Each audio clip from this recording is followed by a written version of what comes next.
Hello, hello, hello, everyone. Welcome to the Wealthy Trustee webinar. So glad that you guys decided to join me. Tonight, we are going to be talking about how to actually set up a trust, right? So it's Valentine's Day, and you guys want to leave a legacy for your loved ones. So I'm going to teach you how to do that tonight so that you are able to build generational wealth the right way. We are so intentional about building generational wealth, which is so important. And so we're so focused on acquiring all these assets, right? We got the money in the bank, we got the cars, the clothes, the jewelry, the houses, everything. But we are, not focused on how are we going to transfer the wealth, right? So we're acquiring the wealth, we're making the money, we started the business, but how are you going to transfer it if you don't wake up tomorrow? So that's one question that we never ask ourselves, right? So let me see who we have in the house here. So I see Angela, I see Asia, Brian, Earl, I see Eric, I see Amari, I see iPhone. Okay, James. Elenia. Oh, Elenia. Hi, Miss Bay. Pamela, how are you? Richard. All right, Colin, Edwin. Okay, VJ, Ronald. All right. So any of you guys have a trust? If you have a trust, put a one in the chat. Let me open up the chat. If you have a trust already, if you are a trustee already, go ahead and put a one in the chat. All right. Let me see.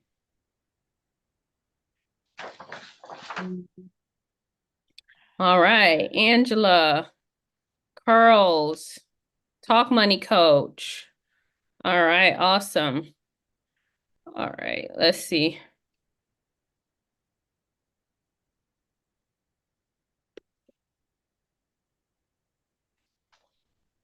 Okay, so let's get started, you guys. I got a short presentation for you, and then save your questions for the end so that we can so that I'm able to answer them for you, okay?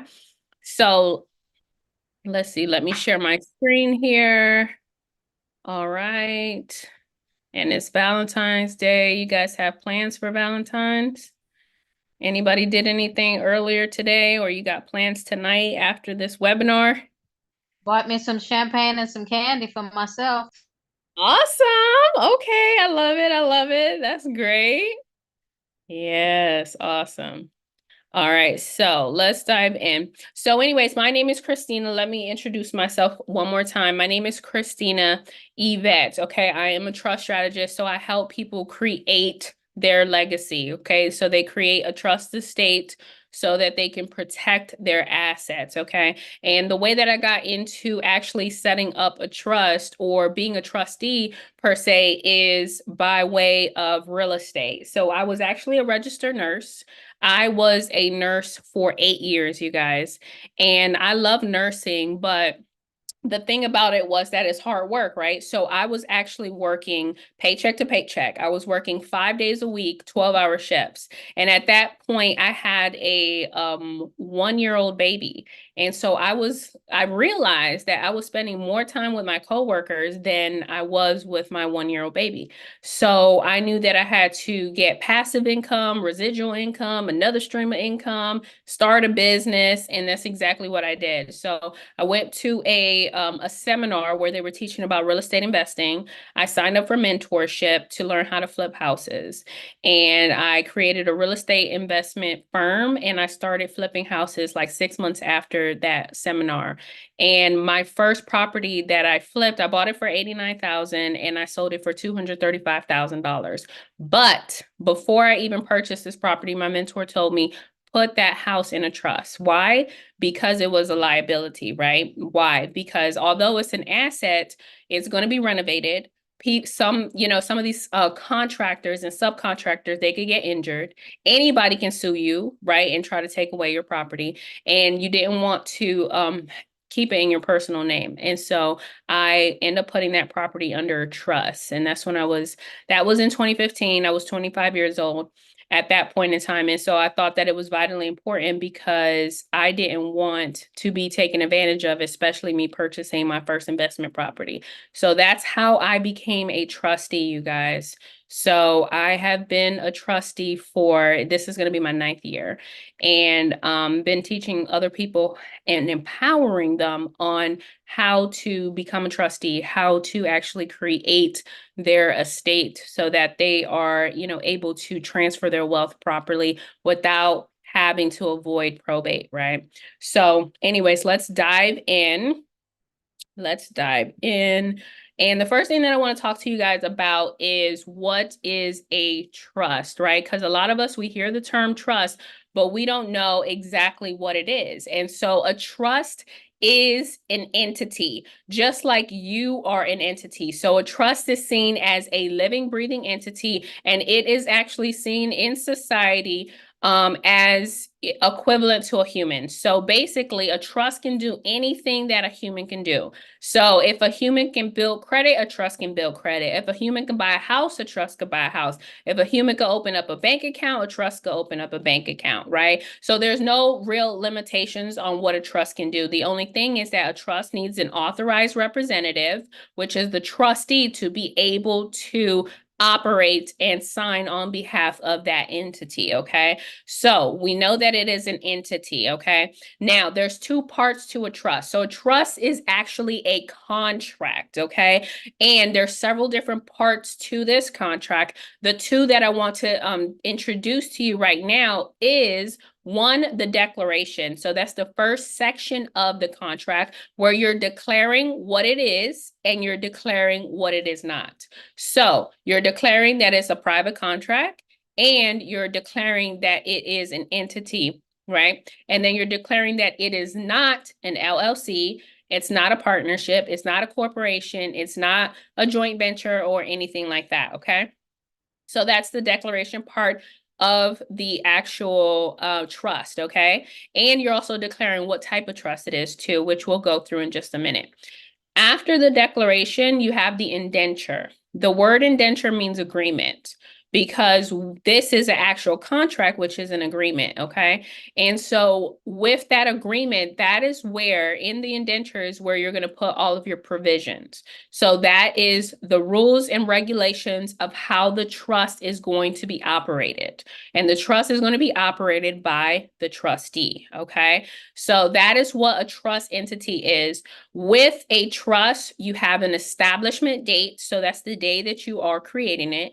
And then you have a termination date, which is the day that it expires, okay? And so those are very two important dates because if you're intentional about building generational wealth, you need to know when that trust is going to expire so that you can renew it so that it can last the next generation, okay? So typically, we're going to operate a trust anywhere between 1 year, which is the minimum, all the way upwards of 100 years. So if you know that you want your trust to last generations and generations, let's just say 10 generations down the line, then you're going to set up your trust to operate for 100 years. And once that 100 years is up, a couple months before it's due to expire, you're going to renew it, right? But the trust is designed to outlive you. So what's going to happen? Whoever the acting trustee is at that time, they're going to renew it, okay? So let's keep moving forward. So who are the parties involved, right? We just said that a trust is a contract. There are several different parties involved. These are the three that I'm going to mention at this time. So the first party is the grantor. The grantor is the creator of the trust, okay? So that's the person who is establishing the trust and generally the person who funds the trust, okay? Another name for grantor that you will hear once you start doing your research is settlor or trustor, okay? All three of those names mean the same thing, which is creator. The next party involved is the trustee.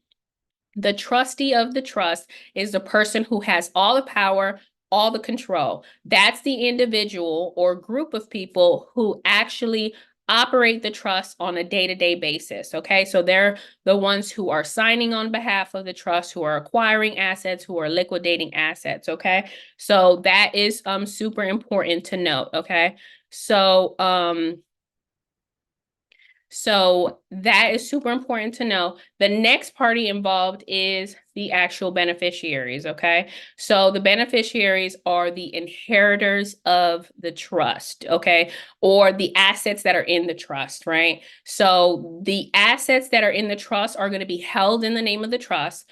But if that trust is due to expire, then those assets need to be transferred to the beneficiary. Because if the trust is expired, that means it doesn't exist anymore. It's dead, right? And so it needs to be transferred to the beneficiaries. So the beneficiaries are the inheritors. They're going to benefit from the trust. They're going to receive distributions. They're going to receive gifts, things of that nature, but they have no power and no control, okay? Let's move on. So there's different types of trust. You have irrevocable, land, living, revocable, charitable, testamentary. There are hundreds of types of trust. So you need to do your due diligence to make sure that you are going to establish the right trust for you, your family, your business, or whatever purpose it is that you're establishing a trust, okay? So what I want to tell you is I want to go over some different categories of trust, okay? So the first category that I want to mention is express versus implied, which means that an express trust is a trust that is written, okay? It's written in black and white. Remember, the trust is a contract, okay? So generally you want it to be written and, you want to have a signature on it and things of that nature. On the contrary to an express trust, you have an implied trust. An implied trust is an oral trust. That means that two individuals or three individuals came together and created this oral agreement, okay? So that is totally possible, but the likelihood of it holding up in court is unlikely, okay? But it is possible for you to have an oral agreement with people. So the next category that I want to mention is statutory versus non-statutory. So a statutory trust is a trust that is actually going to be registered with the state. So it is in the public or a part of the public records, right? That's one component. The second component is that it has all of the state statutes in it, right? So if you're setting it up, let's just say in Georgia, then it has all of the Georgia laws in it. Not all, but some of the state statutes and codes for the Georgia laws are embedded inside of the trust, which means that one, the state can regulate that trust, and two, it's restricted only to that state, meaning that that trust can only operate in that state, okay? So generally, attorneys will set you up with a statutory trust, okay, which has limitations. Now, on the contrary, you have non-statutory. So non-statutory means that one, it's going to remain private because it doesn't have to be registered, okay? Two, with that type of entity, it does not have the state statutes or codes in it, okay? So it's actually operating under the common law jurisdiction. So it's actually allowed to operate in all 50 states and the US territories because it's a domestic trust, okay? So with that being said, it doesn't have the limitations that a statutory trust would have, okay? So that's a beautiful thing. Next is simple versus complex. So with a simple trust, you actually, that trust is shorter in nature, right? And then with that trust, you actually are forced to give distributions to the beneficiaries versus the other type of trust, which is a complex trust, is usually longer in nature. It has more sections, provisions, articles, more rules and regulations. And with that one, our trustee has discretion, so you're not forced to give distributions to the beneficiaries, okay? And then the next category that I want to tell you guys about is revocable versus irrevocable. So every single trust is going to fall within these categories, okay? So it's either going to be a revocable trust or irrevocable. With a revocable trust, the grantor or the person who created it, they have revocability, meaning that If they created the trust, they can terminate it whenever they want. If they appointed a trustee and beneficiaries, they can remove those individuals. Since they created the trust, they can make changes and amendments to the actual trust. And with that, because it's revocable, it's not going to fully protect your assets because it can be changed by the person who created it. Okay. Also, if that trust were to end up in a lawsuit, the judge can pierce through that trust, which means that they would actually force the trustee to bring the trust to court.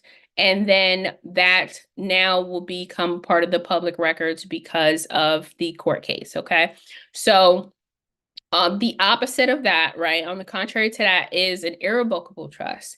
With an irrevocable trust, the grantor has irrevocability. So that means that they cannot make any amendments to the trust. They cannot terminate the trust even if they wanted to. They cannot remove the trustees or beneficiaries even if they wanted to. And if they were to put property inside the trust, they cannot take the property back out of the trust. That property would need to be sold back to them, okay? So because it cannot be changed, right? They cannot make any changes or amendments once that trust is notarized, then that means that your assets are fully protected, right? Because it can't be changed by the person who created it. So with that being said, if that type of trust was to end up in litigation, then it's highly unlikely that the judge will pierce through that type of trust, okay? One thing I want you to keep in mind is that if you have a revocable trust and you're the grantor, and the grantor passes away, then that type of trust automatically becomes irrevocable because the grantor is no longer living, which means that the grantor cannot make any changes anymore, okay?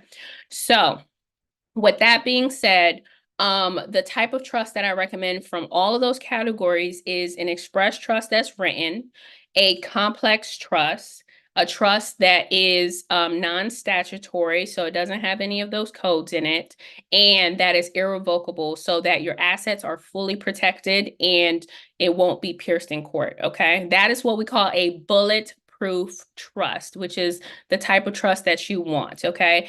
So now, how do we actually create a trust, right? So the first thing is you want to determine the type of trust that you want to create. So I just gave you a recommendation of the type of trust that I recommend and the type of trust that I have, okay?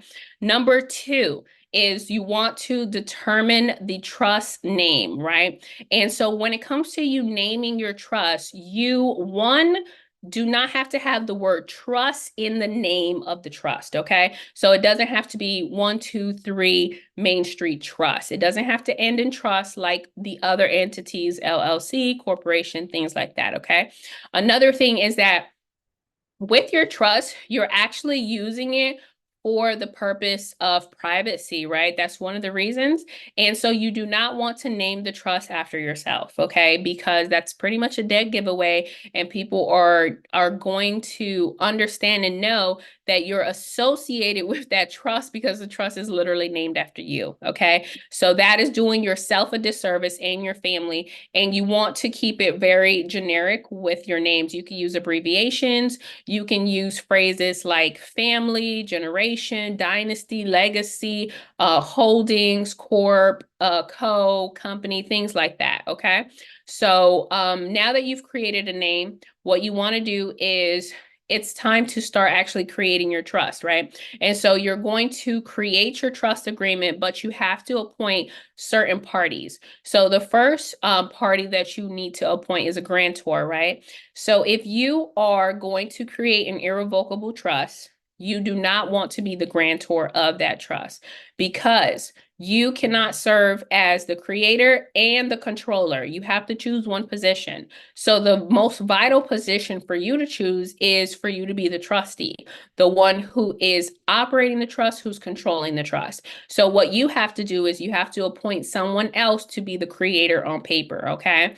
In order for you to have this type of trust, in order for you to establish it, okay? So you're going to appoint a grantor, okay? This person could be a sibling, a family member, like a parent, a grandparent, a neighbor, a best friend, someone who's actually able to notarize the trust with you, okay? So then you have appointed, let's just say a sibling to be your grantor, you've appointed yourself to be the trustee, and now you're going to choose your beneficiaries. So your beneficiaries can be other entities, other trust, or natural persons, which are generally your children, or your next of kin that you want to inherit your assets, okay, in your wealth. So after that, you're going to choose a successor. That successor needs to one want to actually operate a trust. Two, they need to be at least 18 and older. And then three, this successor is a successor trustee. Okay. So they're going to take over after you in the event that you become incapacitated, that you expire, or that you resign, the successor takes over. Okay. And with that successor, they are not going to be in power. They're just going to be waiting until you step down. Once you step down, then they become an acting trustee, and now they're able to operate the trust. Okay, so they literally pick up where you left off, which is important for you to actually choose a successor because the trust is designed to outlive you. Okay, and because it's designed to outlive you, you need to have somebody ready to go and take over your position. Okay, so now that you've created your actual trust, you're going to get it notarized. Okay, so you've created your contract, and later on this webinar, I'll show you what an actual trust contract looks like. So you're going to notarize the trust. Okay, so once you notarize it, it needs to be notarized by the grantor and the trustee. That's what makes it legal. Once it's legal, you're able to operate it. The first thing that you want to do is you want to open up your trust bank account. Okay, that is what we consider your trust fund, and you're going to actually fund your trust fund. Okay, so that may vary big depending on the bank institution. Okay, so for example, with the institution that I went with, their minimum was $100, so I funded it with $100. Okay, but you choose what you want to fund your trust fund with. Okay.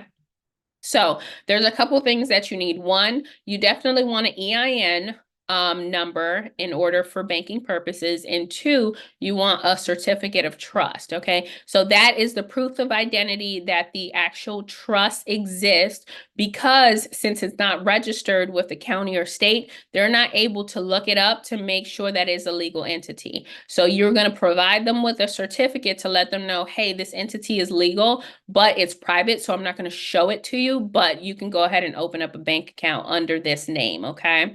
So after that, you're going to transfer assets. So once you've opened up your bank account, now you want to transfer assets, because those assets are now going to be the financial responsibility of the trust. So you want whatever the financial responsibility of those assets, you want it to come from the trust fund. Okay. So for example, let's just say you have a house, right? That house is in your personal name. You want to get it out of your personal name as soon as possible. Why? Because it becomes a liability, because if somebody comes to sue you personally, they can actually take your house away from you, right? Because the government, the judge, they can seize those assets in order to fulfill the judgment, and you don't want that to happen.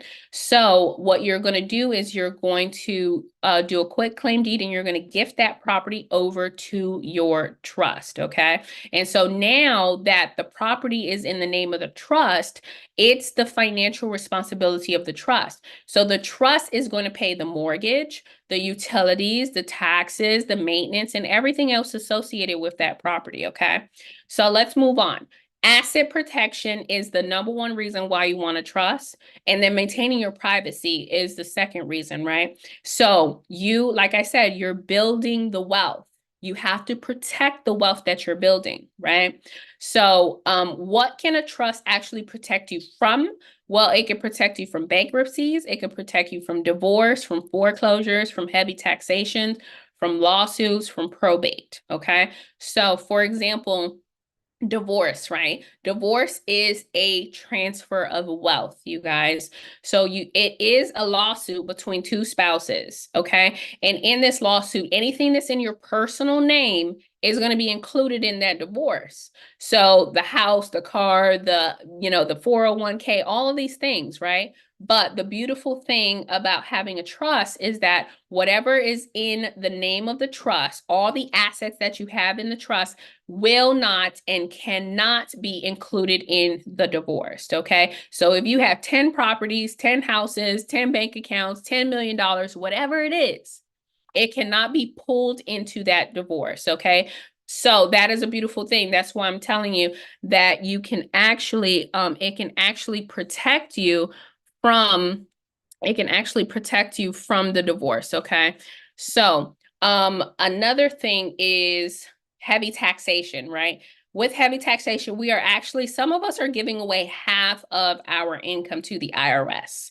And a trust could actually reduce your tax liabilities. How? Well, there's one trust that we use within our structure.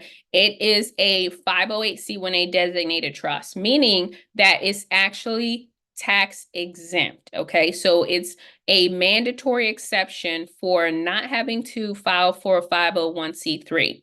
So that means that you're exempt from federal taxes. With this type of trust, what you can do is you can actually donate up to 60% of your gross income into that trust, right? So if you're making $100,000, guess what? You can donate up to $60,000 into that trust. And now, instead of you being taxed on the entire $100,000 of your income, you're only going to be taxed on $40,000. So just imagine how many or how much taxes or money you're going to be saving, right? You're going to be saving a lot of money and not giving it away to the IRS, which means that it's actually going to put you in a position to where you have more money in your pocket to invest and acquire assets, okay? Which is what you want. You want to put yourself in that position, okay? So the next thing I want to tell you about is lawsuits, right?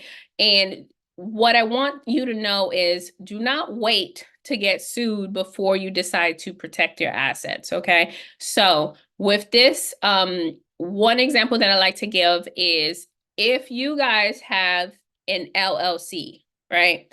An LLC stands for Limited Liability Company, right? And so it says it in the name, your liability is limited, okay? Or the liability of the company is limited, right? So it works both ways. So let's just say somebody decided to sue your business. Well, if they're suing your business, you know that your business they can easily look it up in the public records, right? It's under the Secretary of State's website, and they'll be able to find out who the owner is, which is you, right? And so now if they decide to sue your business, then what could happen is if you lose the lawsuit, there's a judgment on that business. And let's just say that that business is not able to fulfill the judgment.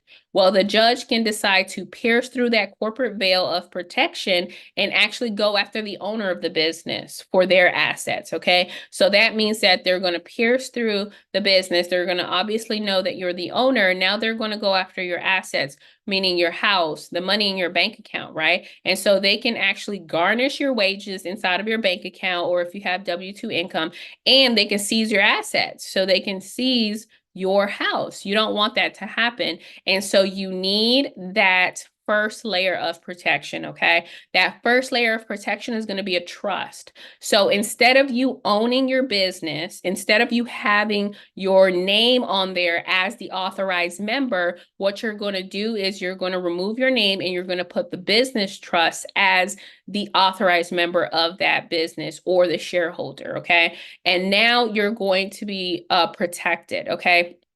So that's going to be the first layer of protection between your company and you and your personal assets. So they're going to have to go through the trust. So if they were to sue your business and the judge pierced through that corporate veil, they're going to go after the trust for whatever assets the trust has, okay? And with that type of trust, the business trust, you're going to use it as a holding company. So that means that you're going to have limited assets and cash in there in the event of a lawsuit, okay? And then the next one that I want to tell you guys about is probate, right? So probate is when you are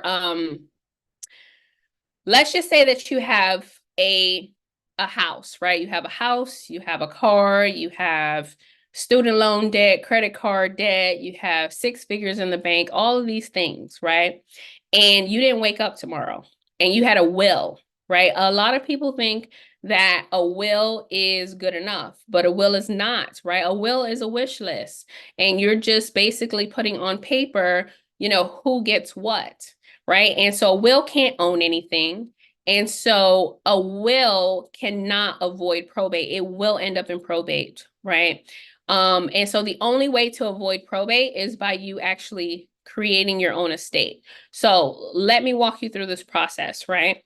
With probate, if you didn't wake up tomorrow and you only had a will, then what's going to happen is, because you didn't have your affairs in order, the state where you live in, they're going to issue you an estate. Okay. And so if they issue you an estate, then what's going to happen is they are going to be able to create like a revocable trust, or a state, and they're going to put all of your assets in there. So the house, the car, the money, or the bank account, right? All of your assets are going to go in there, and that estate now needs to be represented by a probate attorney, and it's going to end up in probate court. So now what you're doing is you're doing your family a disservice, right? Because all of your assets, their inheritance is now in this estate, and it's up to the probate judge who gets what, right?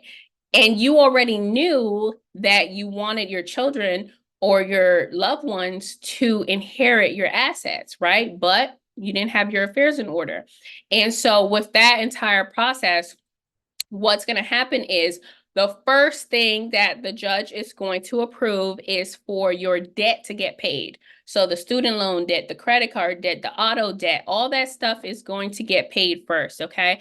And then after it gets paid, then what's going to happen is the probate attorney needs to get paid, and then the probate court fees, okay? So after all of those things are taken out of your children's inheritance, your kids get the leftovers, okay? And you don't want them to go through that process, because probate can last months and it can also last years, okay? So with that being said, if you had your affairs in order and if you had a trust, then probate could be avoided, right? You don't even have to go through probate, because if you didn't wake up tomorrow and you had the house, the car, the money in the bank, and all those things were owned by the trust, and you controlled it, then what's going to happen is there's no transfer, right? Because everything's going to remain intact in the name of the trust, and your children or your loved ones are the beneficiaries, right? So if you didn't wake up tomorrow, guess what? Your successor trustee just takes over and picks up where you left off, okay? And you avoid this entire probate process. And a beautiful thing about this is that if you had debt, that debt dies with you, okay? Because those creditors cannot come after your trust, okay? Especially if you have an irrevocable trust. So that's why it's important for you to have your affairs in order, because you already know that you're building generational wealth. You already know that your children are going to inherit your assets. So it's time to take the initiative to actually set everything up for success, okay? So let me tell you guys about the wealth building formula. But before I start there, let me check on you guys. So if you have learned something and you've learned something valuable, let me see some fireballs in the chat. Let me open up the chat. What we got here? All right. I see some fireballs. All right, Jose, James, Earl. Okay, okay. Brian. All right. So you guys are learning something. Okay, I'm glad to hear that. So let me touch on the wealth building formula. All right, Kim. All right, Eric, Amari. Okay, awesome. Thank you guys. Appreciate you. So let's touch on the wealth building formula, okay? So if you're intentional about building wealth, then this is the way that I recommend that you guys do it, okay? Especially if you want to incorporate a trust within your structure. So first things first is we have three pillars here. We have structure, we have credit, and we have invest, okay? So with structure, I recommend that you guys have multiple trusts within your structure. You cannot put all of your eggs in one basket, which means that you cannot put all of your assets in one one trust, okay? So these are the three trusts that I recommend. I recommend that you have a business trust, a private family trust, and a tax-exempt trust. Let's talk about the business trust. With the business trust, right, you can operate it two ways. Remember earlier I gave you the example of the LLC? Well, this business trust, you can actually operate it as a holding company. So the holding company is going to own the LLC or the corporation, okay? And that is going to protect that asset. The holding company is going to be non-operational, which means that you don't provide any products or services with the business trust. The only sole purpose of that business trust is to hold your existing company or businesses, okay? And that's going to be, like I said, that's going to be a beautiful thing, right? And we'll go through it in just a minute. So on the other end, if you wanted to, you can use the business trust as an operational business, and you can just create any kind of business with it, right? So if you wanted an e-com business, if you wanted a restaurant, if you wanted, whatever kind of business that you wanted, you, instead of you creating an LLC or a corporation, you can just establish a business trust and operate your business from that entity with that structure, okay? So, like I said, it can be used two ways. So now, the first thing that I want to tell you is if you're using the business trust as a holding company, then what's going to happen is it's going to be the authorized member of that LLC. Let's just say that that LLC is bringing in $100,000, right? And so with that LLC, what can happen is that money that's coming into that business, what you can do is you can transfer it to the owner, right? So you can do a distribution, a K-1 distribution from the LLC to the business trust. And now that LLC has a 0% tax liability. It doesn't pay any taxes because all of the money was distributed to the business trust. With the business trust, if those funds stay in the trust and they're not distributed, then it doesn't trigger a taxable event. Okay, but with the business trust and the private family trust, those are for-profit entities.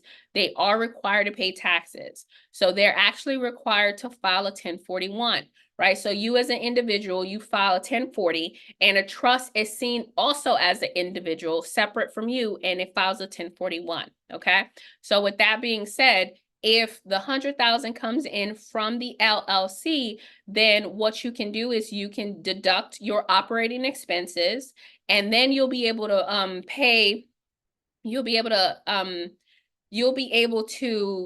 pay taxes on whatever is left over. So with that type of entity, I absolutely love it because it's different from the personal side, right? So on the personal side, we pay taxes first, and then we spend the leftovers. On the trust side, you actually spend the money first and you pay taxes on the leftovers. That is the position that you need to put yourself in, to where you spend the money first, and whatever's left over, then the IRS can get their, piece of the pie, okay? So with that being said, if that 100,000 comes in, right, then what you can do is you can expend your operating, expenses, right? So let's just say you have, 20,000 in operating expenses.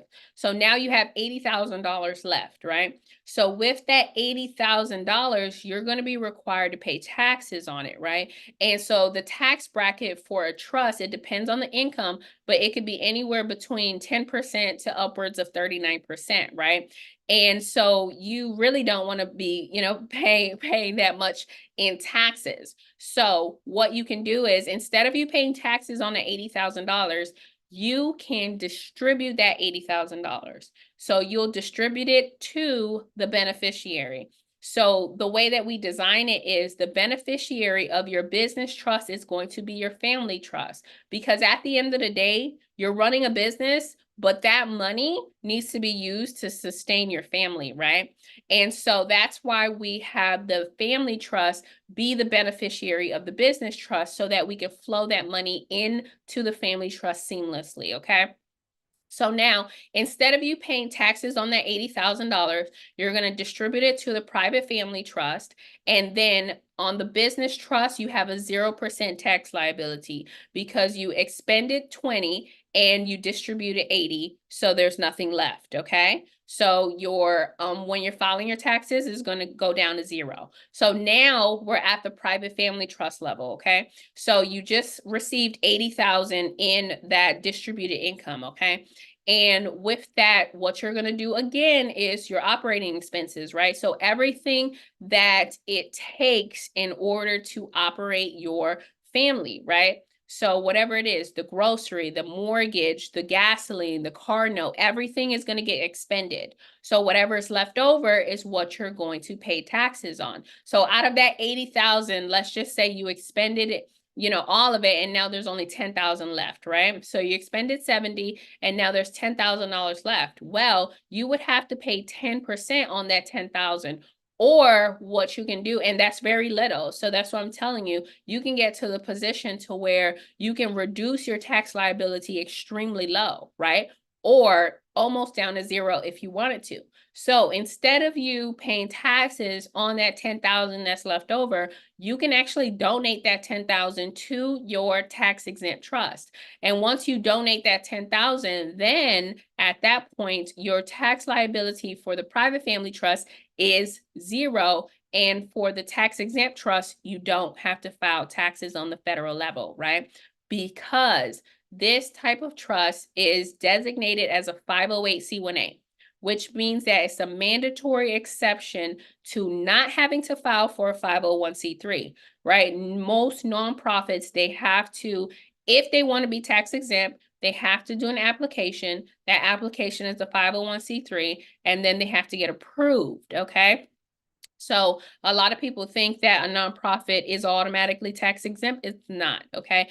But this trust is. As long as it's designated the right way, then it is. And the reason being is because of the separation between church and state. So this type of entity is labeled as a church, a ministry, a faith-based organization, a charitable organization, things like that, okay? But it doesn't have to be only religious. It could also be educational, okay? So you want to incorporate a for-profit entity or arm and a nonprofit entity or arm within your structure in order for you to get the best advantages, especially reducing your taxes, okay? So like I told you earlier, you can actually, if you're a W-2 employee, you can reduce your taxes by up to 60 by donating 60% of your salary to that entity, okay?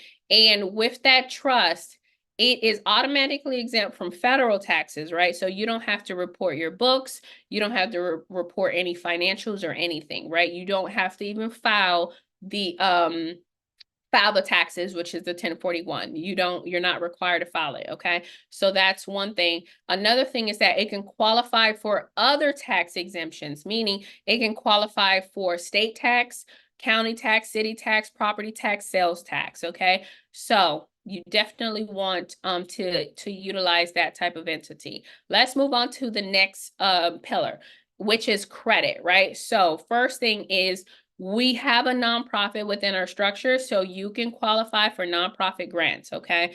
Or just grants in general, and you can utilize that to do investments or philanthropic endeavors, whatever it is that you see fit. The second thing is credit, right? So with this type of entity, you can build credit, right? We just said that because you're going to apply for an EIN. And with that EIN, you can build credit with it, okay?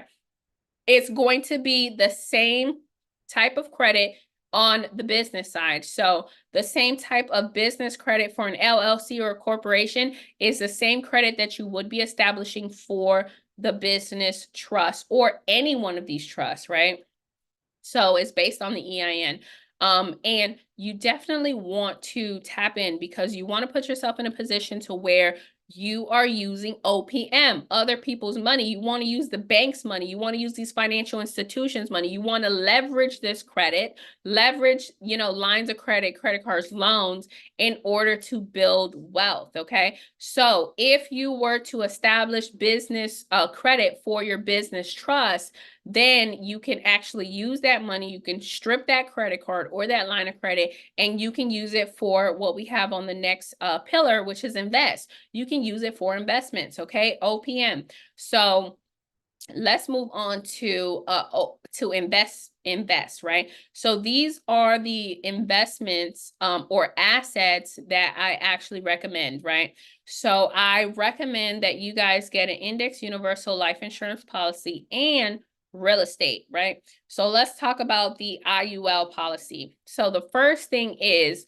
when it comes to life insurance, right? A lot of people think that you're supposed to be utilizing this entity that is for you when you die, right? So they'll get life insurance and say, hey, when I die in 20 years, then my kids are, going to get the death benefit. They're going to get $1 million, right? But there are so many living benefits to life insurance. So you're actually supposed to be using life insurance when you are alive, when you're living, okay? That is how you're going to build wealth and build it efficiently and protect the wealth as well, okay? So with this type of policy, right, it actually builds what we call cash value, okay? And I'll talk about that in just a moment. So this policy is liquid, and it's looked at as an asset, okay? And it's tax-free. It's tax-free as long as you don't hit something called a MEC, okay? So with that being said, with this policy, what you're going to do is you're going to have the trust be the owner of the policy, the payer of the policy, and the beneficiary of the policy, okay? And you're going to put yourself in a position to where you're paying yourself first. So generally what we're doing is we are always paying ourselves last. Let's just say that you got paid, right? You got paid, it's Friday, and the first thing that happens is the IRS takes theirs, right? Before you even see your paycheck, the IRS takes theirs, Social Security takes theirs, Medicare takes theirs, your 401k contributions, and then guess what? You get the leftovers, right? It's direct deposited into your account. And then guess what, right? So it's deposited into the bank, right? And a lot of people don't know that banks, their number one investment is life insurance policies, right? So do your research, but you're taking your money and you're depositing it into the bank, right? And let's just be honest, you are making the bank richer, okay? But you need to put yourself in a position to where you're making yourself richer, okay? So that money is now put inside of your checking account, and what is the first thing that you do? You go and pay your mortgage or your rent, you get groceries, you put gas in the car, you pay your car note, and everything else. And then whatever's left over, you either let it sit in your checking account, or you'll put it in a high yield savings account or something like that. That is not how you're going to build wealth, right? You need to put yourself in a position to where you're paying yourself first. And the way that you're going to pay yourself first is before you even do all of that, before you pay your mortgage, before you put gas in the car, before you do all of that, what you're going to do is you are going to funnel that money into your life insurance policy, okay? So with your life insurance policy, it has something that we call cash value, okay? And with this particular policy, the Index Universal Life, it actually mirrors the index. So you can actually make higher returns because it's mirroring the stock market, right? And so one of the indexes is the S&P 500. So let's just say that the S&P 500 is doing 10%, right? I just contacted my insurance company maybe like 3 weeks ago, and I was asking them what was my rate of return, and they told me it was 9.2, right? So let's just say that the S&P 500 is doing 9%, right? What the insurance carrier is going to do is whatever's in your cash value, they're going to match it, okay? So if you have 10K in your cash value, then guess what? You're going to make that 9% that the S&P 500 is doing, okay? So that's one of the beautiful things. So whatever it is that the market is doing. And another thing is that it's risk-free. So let's just say that the market crashes, right? Well, you'll just make zero, right? It will never go under. You'll never be at a negative. So that's good because this is, you know, what we call like a risk-free policy, right? So now your whole mission is to put money into your cash value. Why? Because you're going to be building compound interest, right? You want to be making that 9-10%, right? So instead of you paying yourself last, let's just say that you got paid $5,000. That $5,000, you're going to put it inside of your cash value, okay? And so now your cash value just went up by 5,000. It's going to match the market. You're going to make, you know, let's just say the 10%. But the thing is that you need that money in order to pay your mortgage or your rent or your groceries or whatever. So what's going to happen is you are going to borrow against it, right? So you're going to borrow the insurance company's funds, okay? So they're going to look at your cash value and it's a liquid asset. So they're going to see, okay, well, Mr. Smith has 5,000 in his cash value, so we'll lend him 4,800, right? And so now they do a direct deposit, ACH payment for the $4,800 into your bank account, and now you're able to pay your bills. And that loan, like I said, that loan is coming from the insurance company's reserves, from their money. It's not coming from your policy. So your 5,000 stays inside of your policy, working, making the 9-10%, and you borrow their money, okay? And you're going to pay you're definitely going to pay interest, but it's going to be super low, something like 2-3%. So you're going to be making 9-10 and you have to pay 2-3 on the loan, right?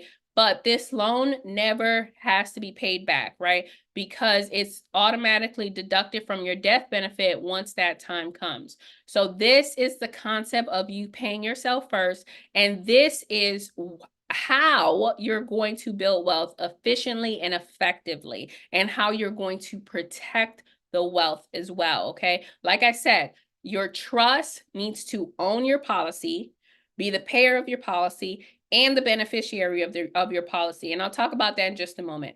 So the next thing, the next asset that I recommend that you guys acquire is real estate, right? And how you're going to do that, two ways, right? First is you are going to get an investment loan. So this investment loan, generally they'll put up 80%, and then you have to put up a 20% deposit, okay? So that's kind of a high deposit compared to, you know, what you get on the other, you know, as an individual. So where is that 20% going to come from, right? Well, it's going to come from your business trust credit, right? So you were intentional about building credit.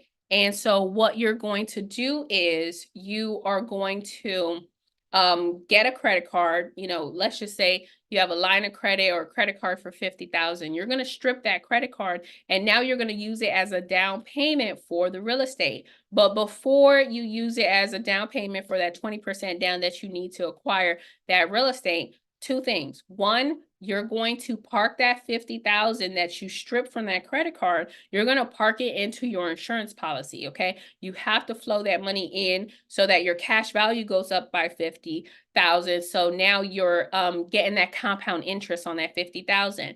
You're going to borrow it back out from the insurance carrier, and you're going to use it as the down payment for the property, for the investment property, okay? And now that you acquire this investment property, you have rental income, you have cash flow, which is what you want, right? You want to put the trust in the position to where it's sustaining itself. You don't want to be in the position to where you're pouring in your W-2 money into the trust, okay? So now that you're cash flowing from this property, where is that money going to go?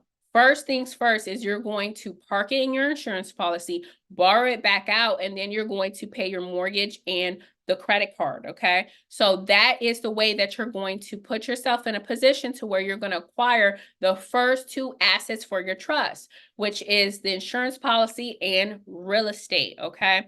So now let's talk about how to actually transfer wealth, okay? So when we are transferring wealth, a lot of us, that's something that we don't think about, right? We always think about acquiring the asset, but we don't think how we're going to transfer it, right? And so you want to put yourself in a position to where you own nothing but control everything. I'm going to say that again. Own nothing but control everything. Because, for example, this house that you live in, right? That house is going to outlive you. If you didn't wake up tomorrow, that house is still going to be there. So the whole point is for you to control the assets while you're alive, okay?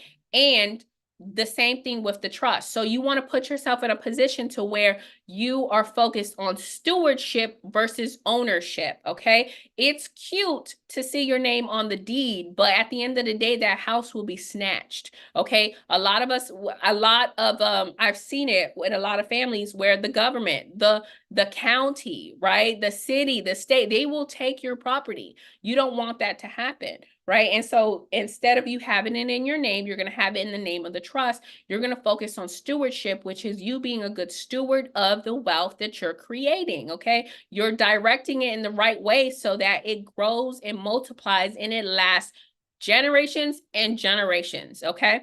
So that's the first thing when we're talking about transferring wealth, okay? Because if everything is in the name of the trust, there is no transfer that needs to happen, right? Upon your passing, everything's going to remain intact. The car is going to remain in the name of the trust. The bank account is going to remain in the name of the trust. Your property, your houses, the jewelry, the furniture, everything, all of your assets, the life insurance policy, everything is going to remain in the name of the trust, okay? So now the second thing is TCUs. That stands for Trust Certificate Units. They are equivalent to stock certificate units. So you know how stock certificates represent ownership in a company? TCU represents beneficial interest. We don't use the word ownership because a trust is seen as a living entity. So we use the word beneficial interest in a trust, okay? So when you are actually creating a trust, that trust is going to establish 100 trust certificate units. Then it's up to you as the trustee to disperse those units to the beneficiaries, which are now going to be called TCU holders, okay? So with that being said, how many TCUs someone has is equivalent to their beneficial interest. So for example, the 100 TCUs, you have to look at it as 100% beneficial interest, okay? So now let's just say that I'm a beneficiary and I have 30%. That means that I have 30 TCUs. That means that I have 30% of beneficial interest. So let's just say we're talking about $1 million here, right? That the trust is worth $1 million in assets, right? Well, that means that my beneficial interest is equivalent to $300,000 or 30% of the net worth of that trust estate, okay? So that's the way it works. And that is the way that you want to transfer wealth. Because if your trust expires, then what's going to happen is those beneficiaries, they're the inheritors. So they're going to cash in their TCUs and they're going to receive the assets or the money that is equivalent to those TCUs, okay? So that's how you want to transfer wealth. And then the last part is preservation. Preservation is so important and it's something that we do not think about. How many times have we seen these families, famous families, athletes, that they have millions of dollars, and then by the second generation, family is broke, or even in the same generation, right? So that's because they didn't have preservation in place. And so now that you know better, you do better, you're going to have preservation tools in place. So the thing that you're going to do is you're going to have your trust take out a policy, right? So we're going back to insurance because it's so important, okay? Insurance and trust are a marriage. So what's going to happen is your trust is going to take out a policy on every single person involved in that trust, meaning the trustee and all the beneficiaries. Why? Because you guys are human assets. You're human capital, right? So if you're a human asset associated with the trust estate, if anything happens to you, guess what? The trust needs to be compensated, right? So if you didn't wake up tomorrow and you're the trustee, then what's going to happen is that death benefit for your insurance policy is going to go straight to the trust. And it's going to replenish that trust fund account. So that is where you're going to incorporate the preservation. That is going to lead to your trust never running out of money, which is what you want, right? If you are intentional about generational wealth and you want it to last 5, 6, 7, 8, 10, 12 generations, you need to incorporate preservation, which means that you need to take out a policy on the trust, needs to take out a policy on you, the beneficiaries, and all of the future beneficiaries, right? Because those future beneficiaries, we call them trust fund babies, right? And trust fund babies is a good thing because as soon as that beneficiary is born, the trust is going to take out a policy on that baby. And then it's going to start paying into that policy, building up the cash value, right? And so let's just say that fast forward into the future, that trust fund baby is now 18 years old. They're going off to college, so they need housing, they need a car, they need all of these things. Well, normally what they can do is they can go out and take student loans and an automobile loan. Or instead of them doing that, instead of them pulling their credit, instead of them getting into debt, instead of them going and now paying a car note to the dealership, what they can do is they can borrow from the trust. So trustees and beneficiaries, both of those individuals or entities can borrow from the trust and also can lend money to the trust, okay? And that's how we move money around.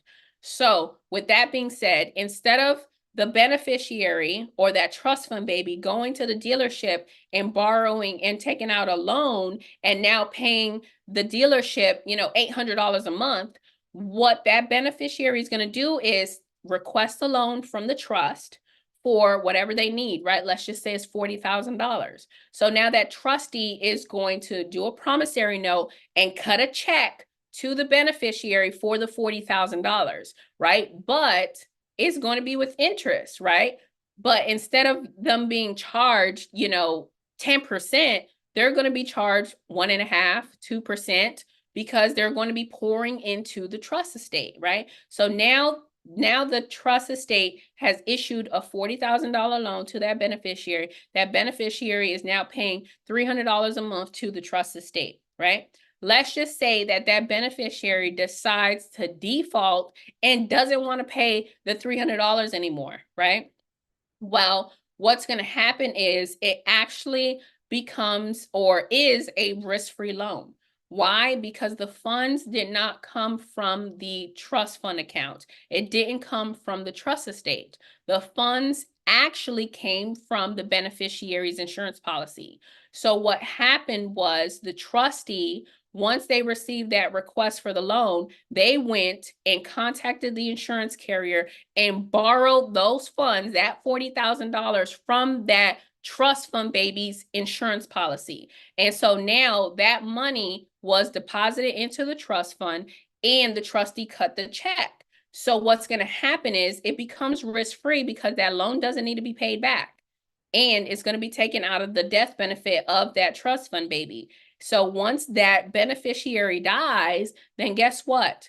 That death benefit goes to the trust and the trust is replenished and all is well again. So that's why you need to have these tools in place. You need to have a trust, and that trust needs to apply for the insurance policy for you and the beneficiaries. And so those individuals are going to be the insured, right?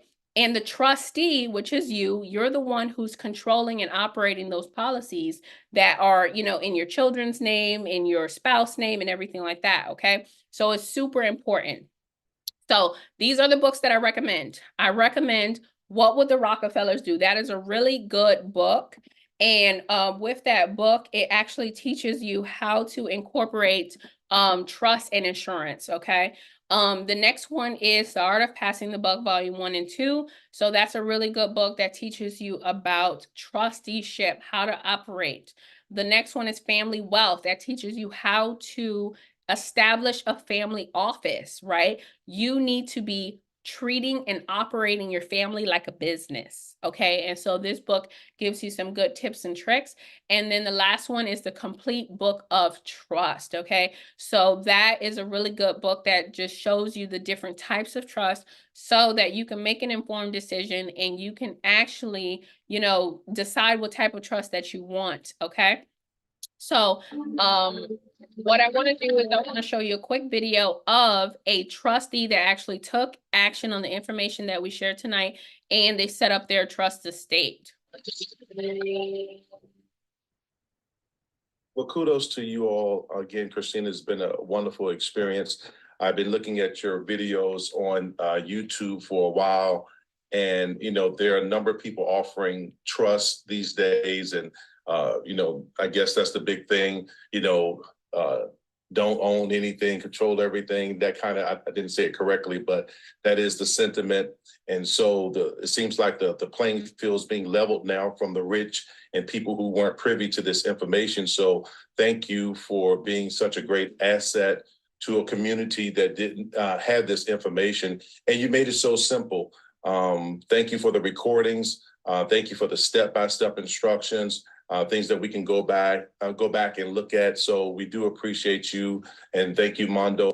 So you need to take action on the information that I shared with you guys tonight, right? It's so important that you, 1, create a trust, 2, protect your assets, and 3, run your trust estate like a big business, right? Not like a little mom and pop shop, right? Because that is how you're going to intentionally build wealth, okay? So let's work together. I actually have a program where I teach you how to set up the 3 trusts that I talked about tonight: the business trust, the family trust, and the nonprofit tax exempt trust. So you could either do it 3 ways. The first one is do it yourself, where you can actually enroll into our course, okay? So it's on demand. As soon as you enroll, you get access to 42 video modules where we go in depth, super thorough, like break down every single paragraph of these trust templates so that you can actually know what you're about to establish and operate, okay? So it comes with the trust templates. It comes with the video training teaching you how to set it up.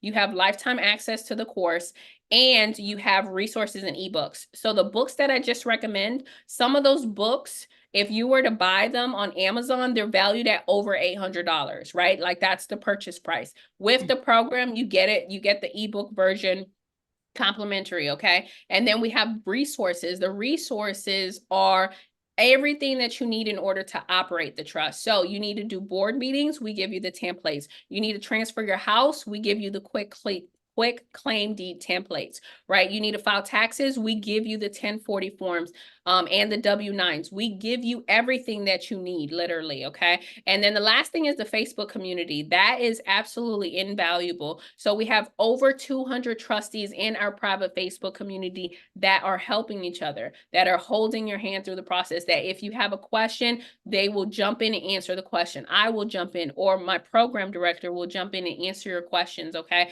So the course is $997, and that's for individuals who want to do it independently. The second option is Done With You, where we're able to do it together collectively, okay? And it's done on Zoom, kind of similar to this webinar, and it's done Monday through Friday. So you literally get it done in 1 week. So the next workshop is actually next week. It starts next Monday.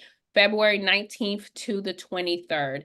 And on Monday, we set up the business trust. So we're going to be going from 11 in the morning until 1 p.m. Eastern Standard Time. On Tuesday, we set up the private family trust together. On Wednesday, we set up the ministry trust together, and we become ordained ministers for our trust. On Thursday, we set up our EINs. So we apply for that. We establish business credit. We do our board meetings so that we're able to actually open up our bank accounts, and we fill out our promissory notes where we're documenting how much we're going to fund our trust fund with. And then on Friday, we actually transfer assets. So if you have a house, then together we are going to fill out the quitclaim deed. If you have a car, we're going to fill out the bill of sale. If you have a business, then we're going to do the business purchase agreement and the amendments through the Secretary of State, okay? And then lastly, we'll learn about infinite banking from my partner, Marvin Mitchell, which is a financial advisor for over 18 years, okay?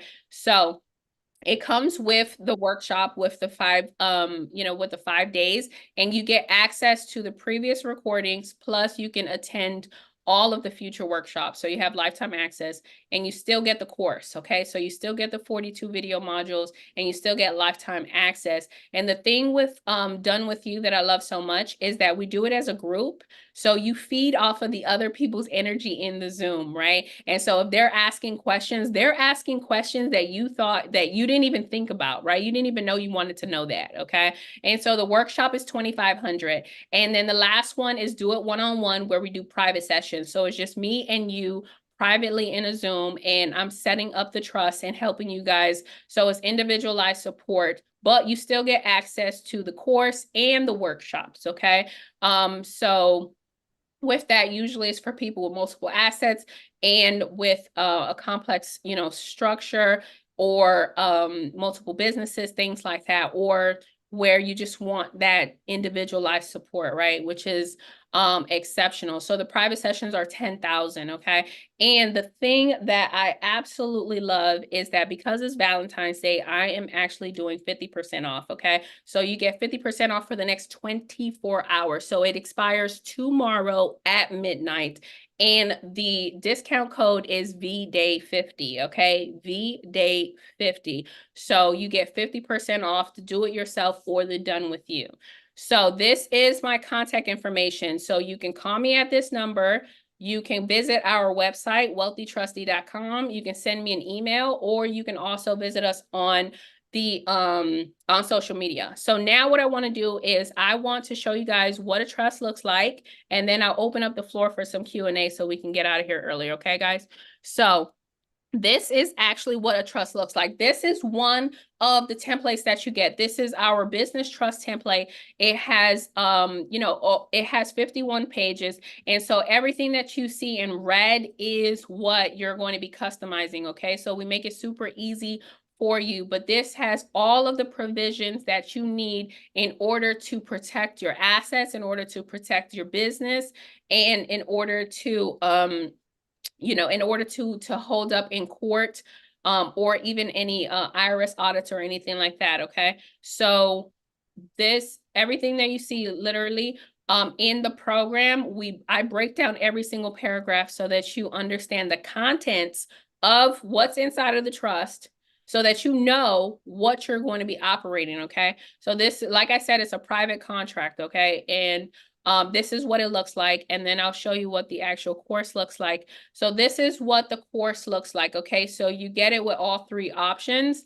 And like I said, there's 42 lessons here, and so we're super thorough, okay? So first we start with trust entity. So you learn what an actual trust is and the different parties involved and how to appoint these different parties.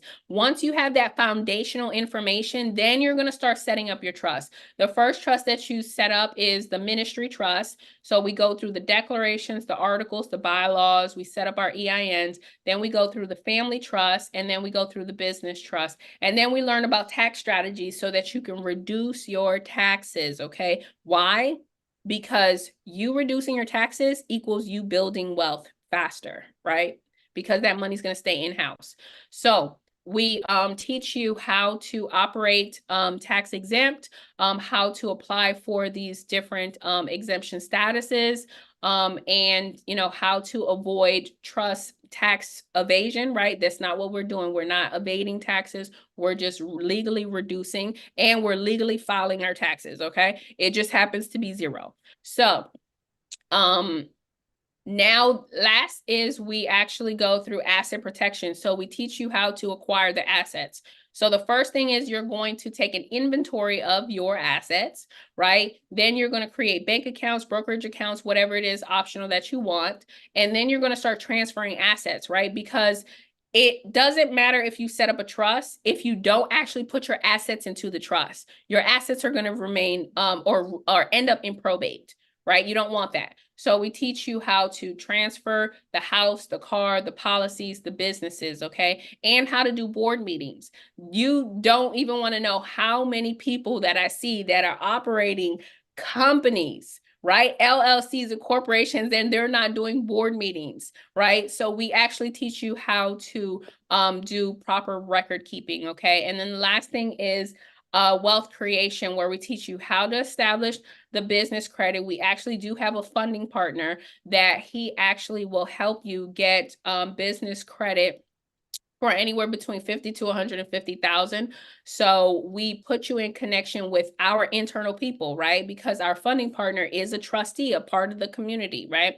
And then we teach you how, once you've established that credit or you've acquired that OPM, you want to put in other places. You want to put in real estate. You want to put in your insurance policy. You want to put in index funds. So we teach you how to do all of those things, right? And then lastly, we have all the resources that you need to operate all three of your entities. And we give you all the ebook trainings because we don't want you to only learn from me or from us, right? We want you to also learn from other authors that are trustees that have been doing this for a long time as well, okay? So that is what the course looks like. And like I said, only for today, right? Only for the next 24 hours. It's a little bit over 24 hours, but you guys will enjoy 50% off if you want to get into the workshop. The workshop literally starts on Monday, okay? February 19th to the 23rd from 11 to 1 p.m. Eastern Standard Time. And you'll literally set up your whole trust estate in 1 week, right? We'll do it together. So I'm going to open up the floor for questions, and then we will put all those links in the chat for you. Okay. So the first question, Ms. Bay, how are you? Hello, young lady. How are you? I Doing just good. enjoy it.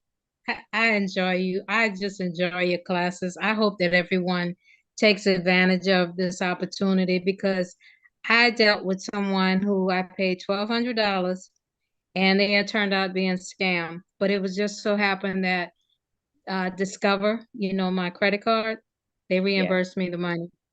So I'm just so happy I finally found you.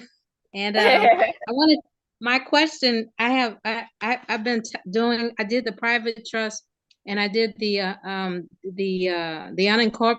I mean the 508. Now I have to do the other one, and I wanted to ask you: does opening a trust have anything to do with authenticated birth certificates or not? No, they're separate. They're separate. So They- there are They're not different considered assets. Oh, yes, the birth certificates are, but they're not like associated as far as you have to do one before the other. But do you put them in a trust or do you Yes, put you them on a can. UCC?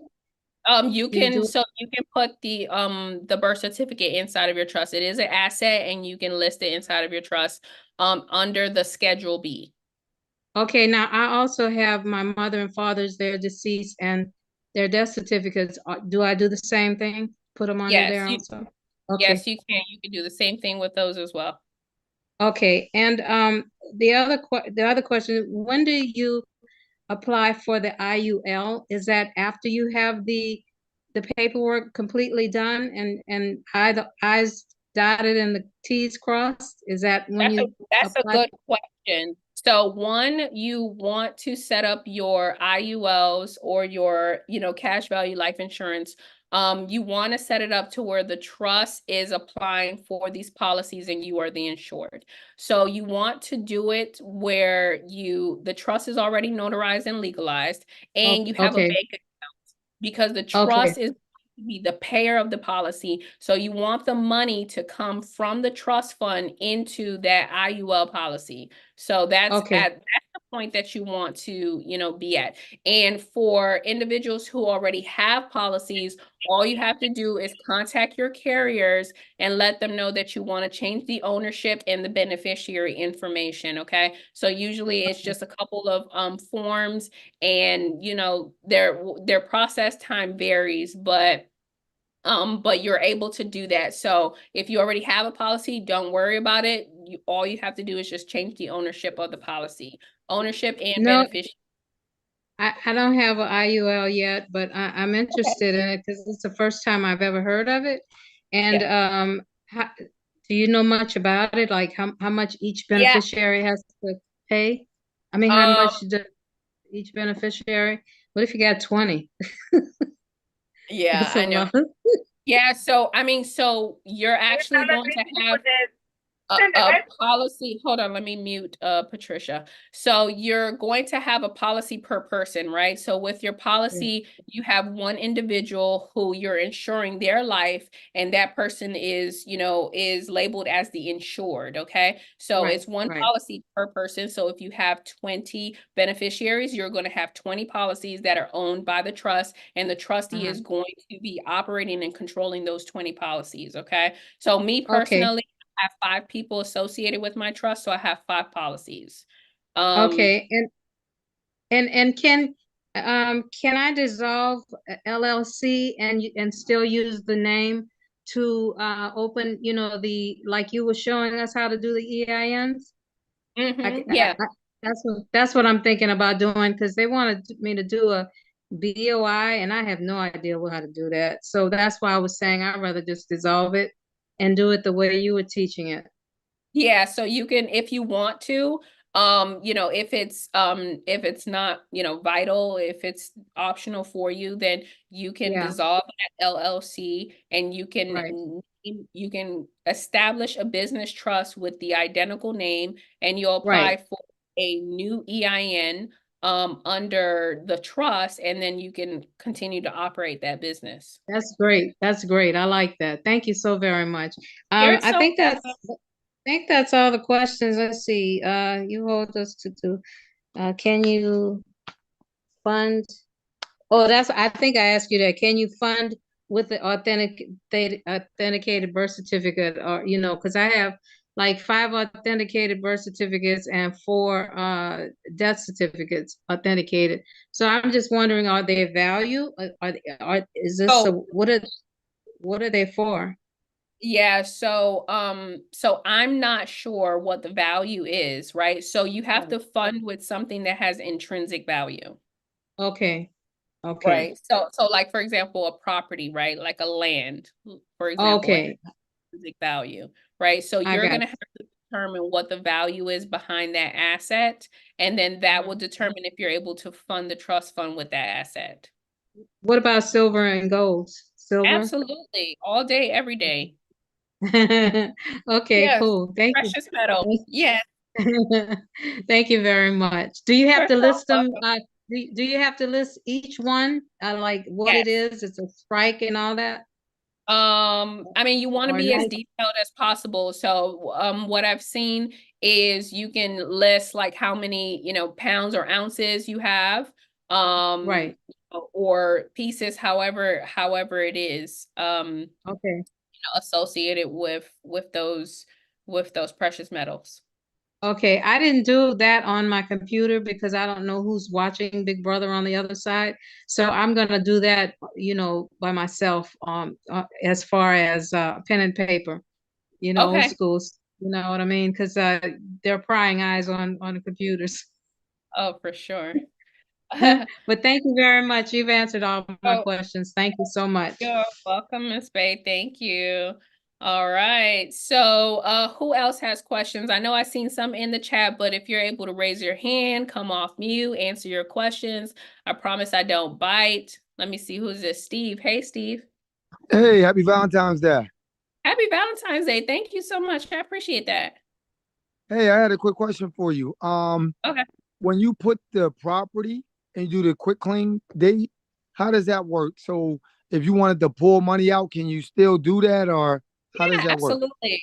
Absolutely. Okay, so first things first is your property has a deed. Your name is under the deed. Whoever's name is under the current deed, they are going to have to quit claim it. So let's just say it's you and another person, maybe a spouse, right? Both of those people need to quit claim it to the trust. It's going to be documented as a gift. So you're gifting the property from your personal name into the trust. Okay, so that quit claim deed needs to be notarized. It needs to be submitted to the county. So it's either going to be submitted to the clerk of courts or the county recorder's office. Once it's submitted, whatever their processing time is, they process it, and now it's going to show on the public records and within their system that the trust is the new owner of the property. Okay, so a trust can qualify for a mortgage, for a home equity line of credit, for a cash out refinance, all of those things.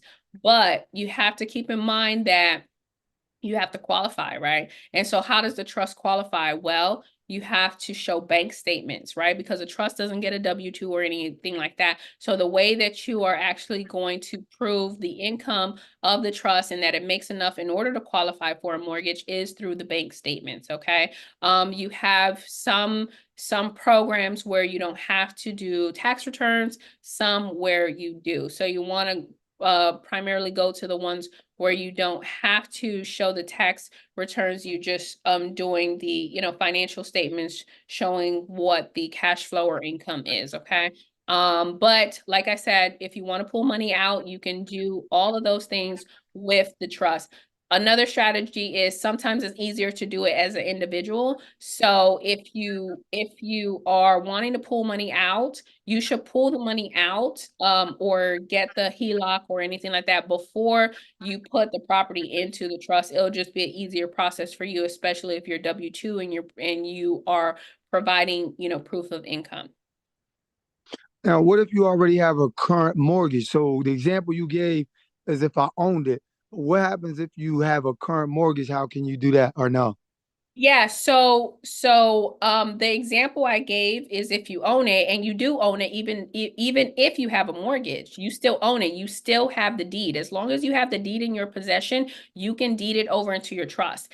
If you have a mortgage, that is completely fine, right? Nothing is going to happen to the mortgage. The mortgage is going to stay intact. The mortgage is going to stay in your personal name. The mortgage is going to stay on your personal credit profile, okay?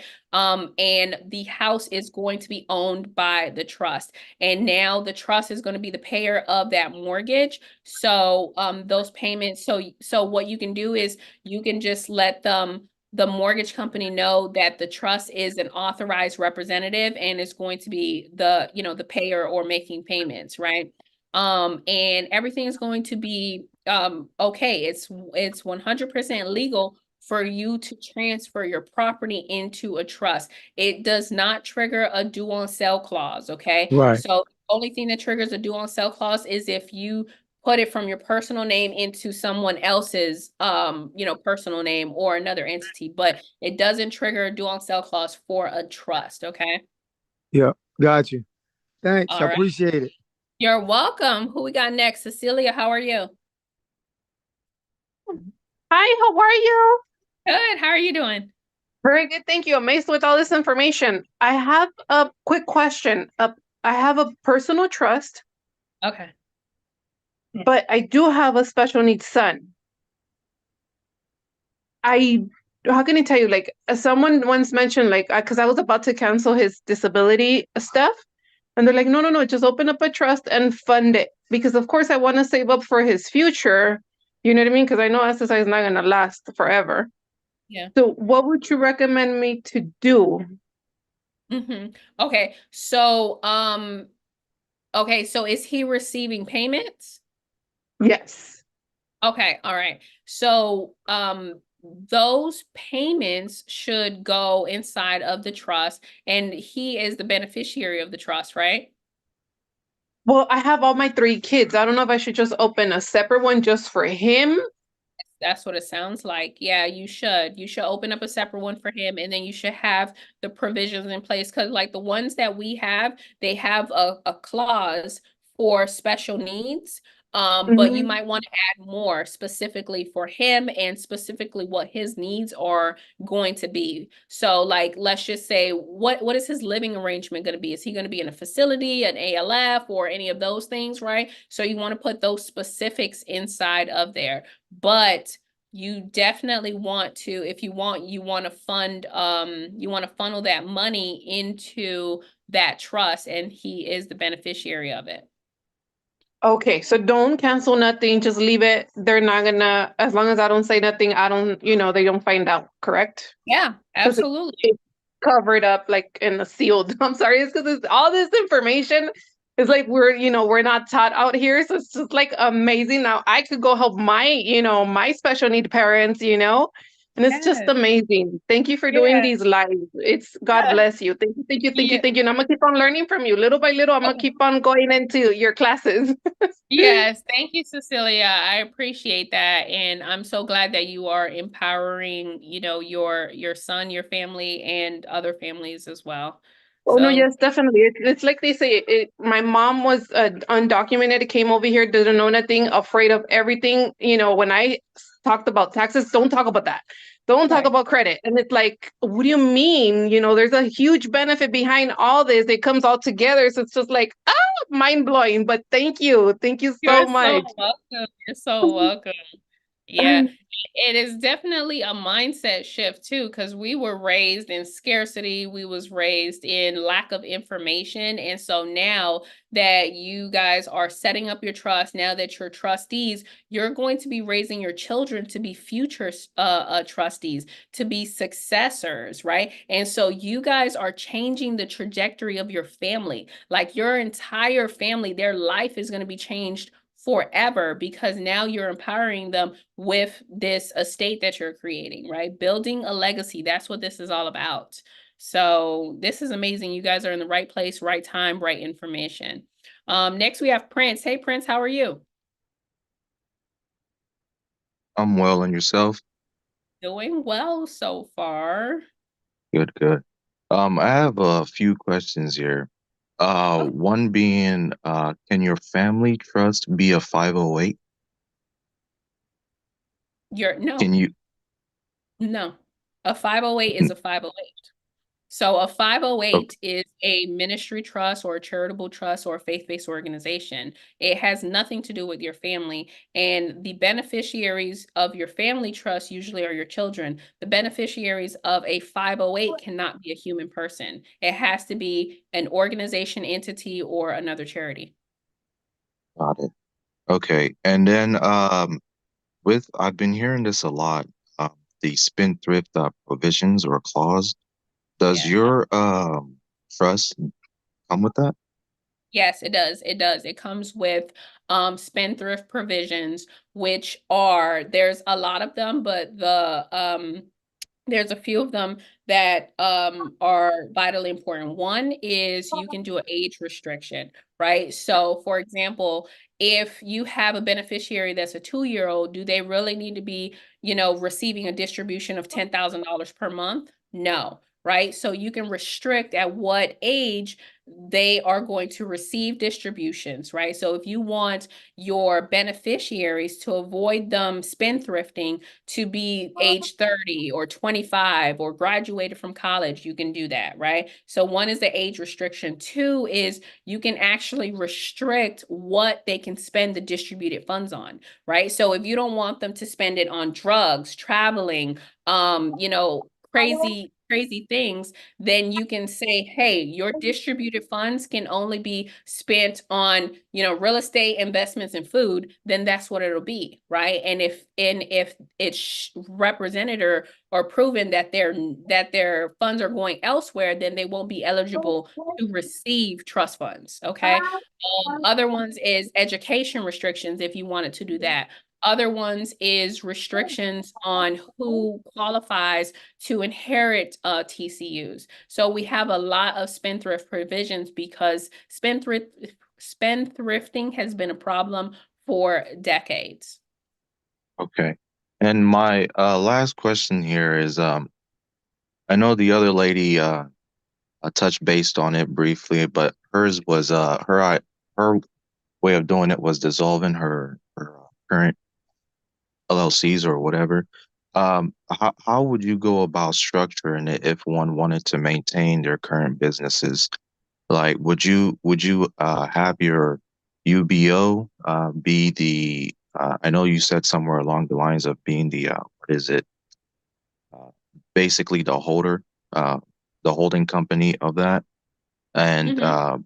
I just want to know how that is layered in terms of the FBO, the what is it, the family trust, and then your LLCs and such. How is that layered? Like who owns what, and who's a beneficiary in each? Like how is that structured?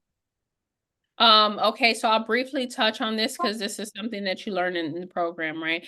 And Got it. so if you have an LLC, then you want those LLCs to be owned by the business trust, okay? So you're going to establish a business trust. It's going to be non-operational. It's going to now be the owners of the LLC. So you're going to have to do amendments. You're also going with the Secretary of State wherever those LLCs are, and then you're also going to have to do a business purchase agreement so that you are removing yourself from any ties to the business that could be skip traced, right? Because the thing is that with those companies, right, they're a part of the public records, and so people can go back and see the original articles of organization or incorporation to see that you formed them. And so you want to have within your records a business purchase agreement to show that, hey, legally this business now belongs to the trust, okay? And so now that the business trust is the owner of the LLCs, then what you want to do is you want to have the family trust be the beneficiary of the business so that the money can flow to the family if it needs to, because generally business owners, they actually provide for their family with those funds.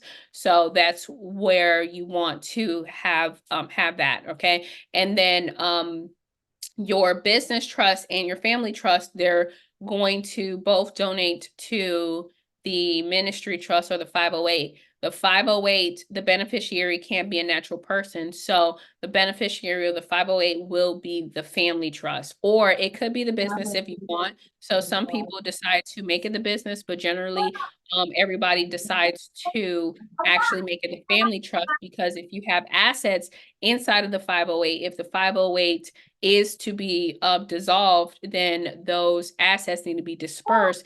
They're going to be dispersed eventually to the family trust, will eventually go to your children, right? So that is usually how it's structured. Everyone is different. So I don't know your particular case or situation, but that is like the general way of doing things. Okay. And is this taught in the what is it, the do it yourself, or is it the other package that you mentioned? You'll learn it in the course, and then you'll learn it in Done With You. So the difference is that on the course, you're on your own, independent, no assistance. You just only are relying on the modules. And Done With You is where we're live. So you literally have me in front of you and you can ask me anything and we'll do it together. And we pull up all of the templates, all of the documents, everything. Understood. Thank you. You're welcome. Next, we have Patricia. How are you? Hi, I'm good. I'm confused. But anyway, so I did a trust as a revocable trust. I put all my bank accounts. I haven't actually went to the bank and I haven't did the certificate of trust or anything yet.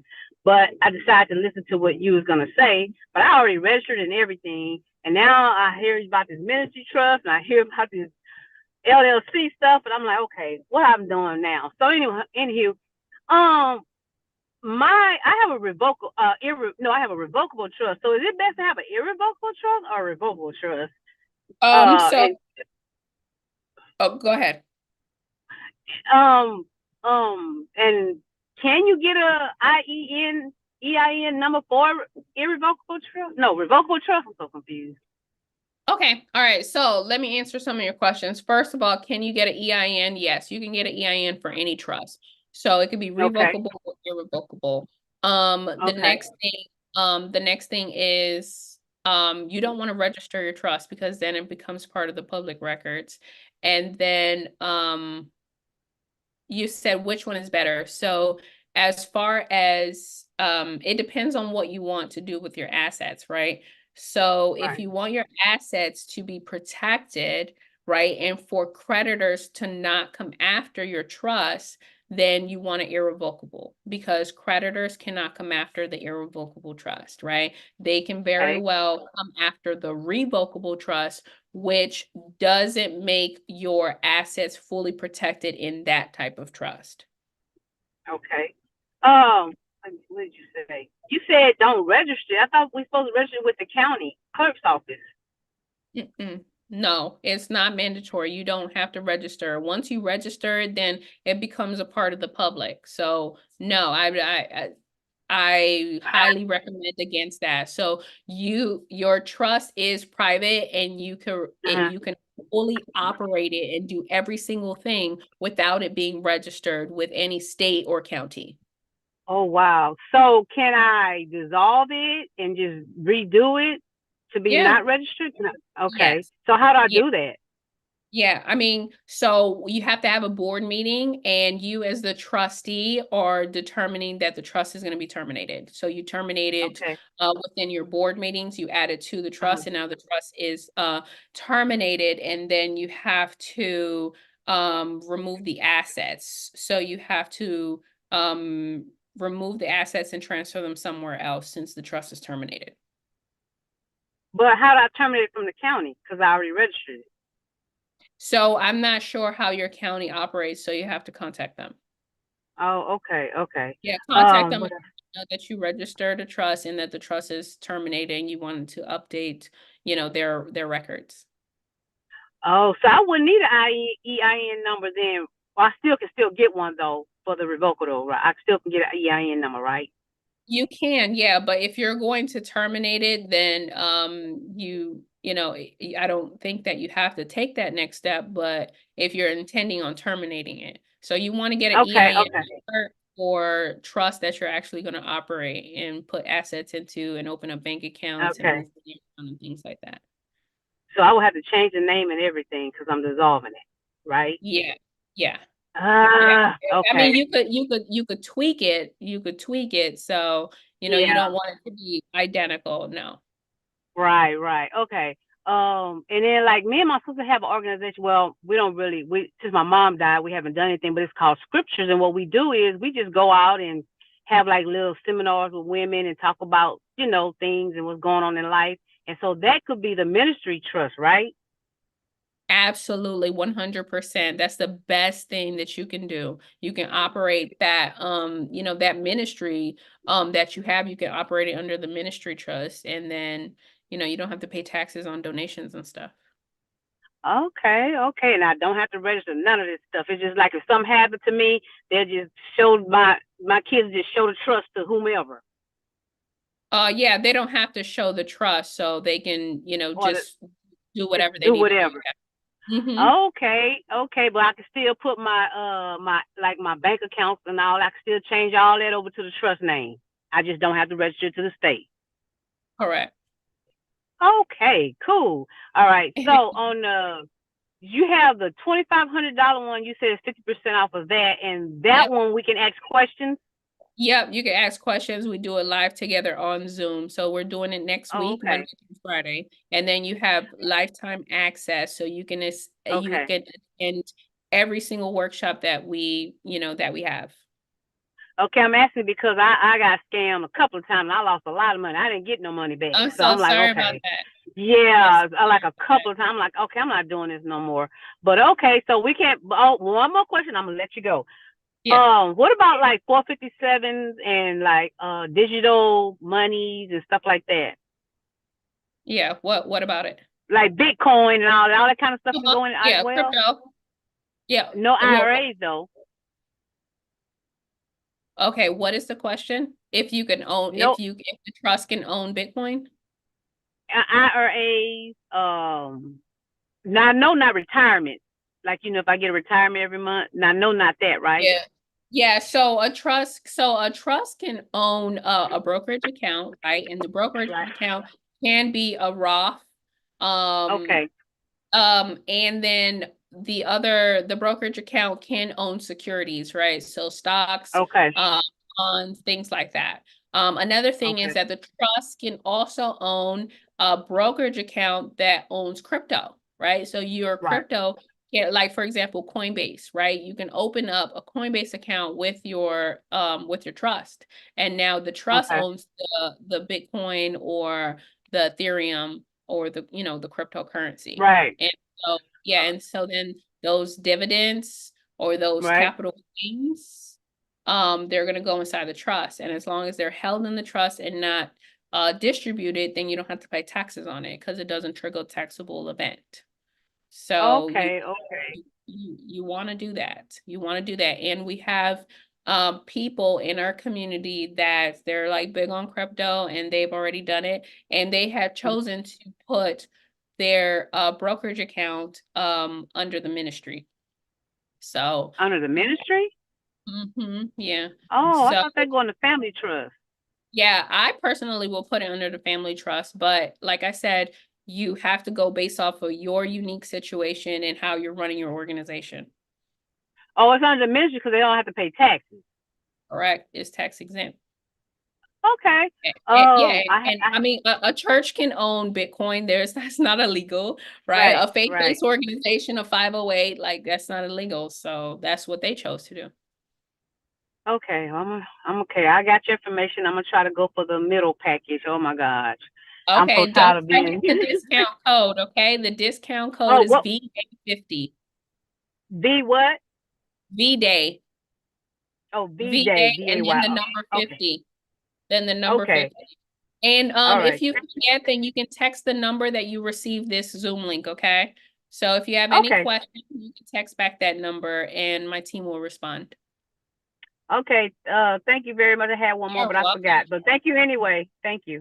You're welcome, Patricia. All right, we Hey, got Earl. Hey, Christina, Earl.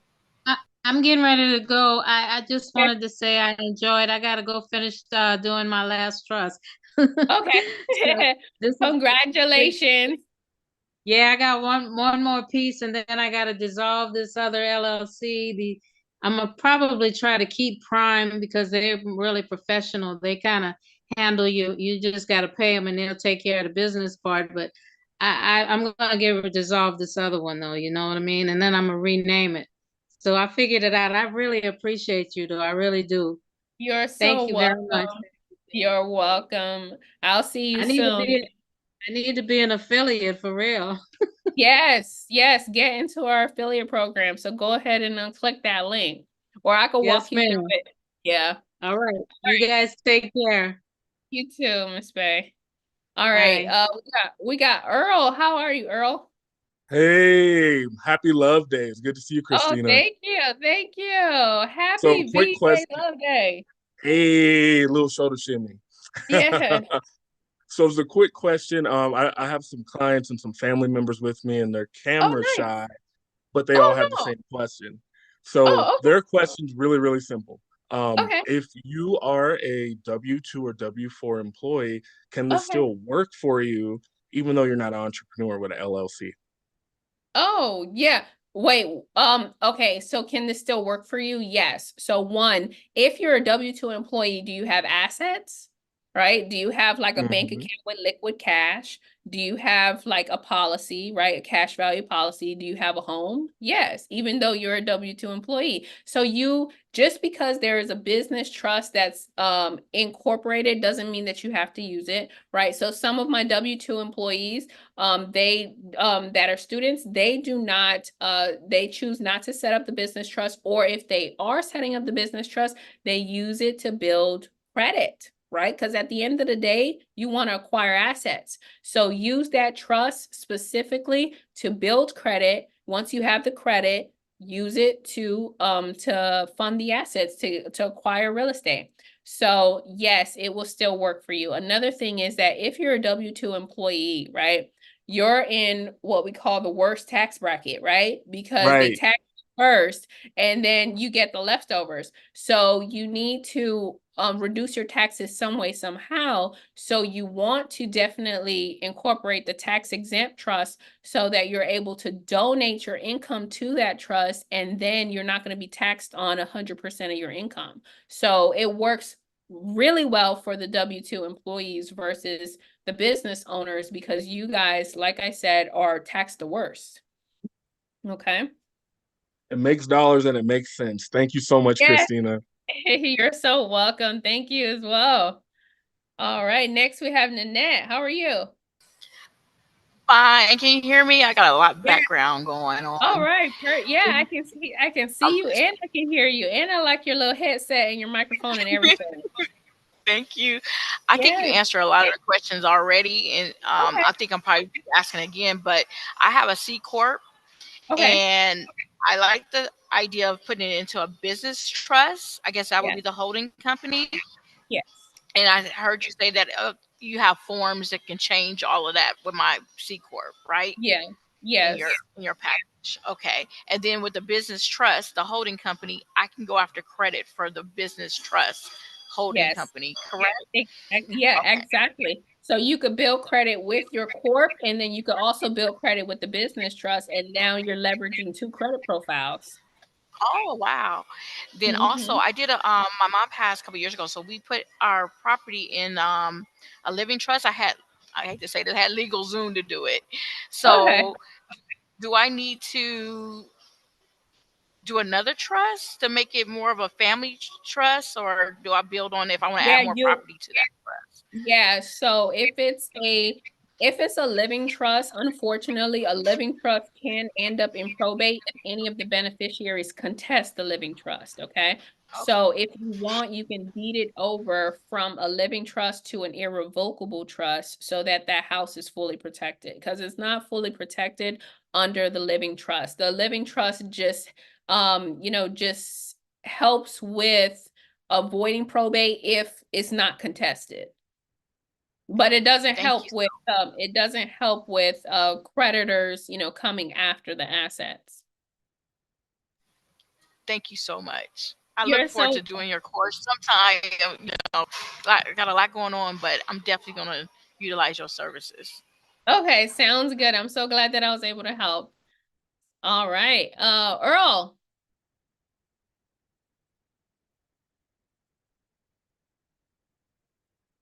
Okay, all My right. bad. Oh, no, it's okay. No problem. No problem. Okay, I think I have a few more questions in the chat and then we'll wrap it up. So, the question is contribute your income to your trust under the 508. Yeah, so you want to donate your income. So what the 508 is going to do is the 508 is going to issue you a donation receipt, and once you receive that donation receipt, you're going to file it with your 1040 on your personal side, and then that's going to reduce your taxable income. The next question is, my trust can own my IRA.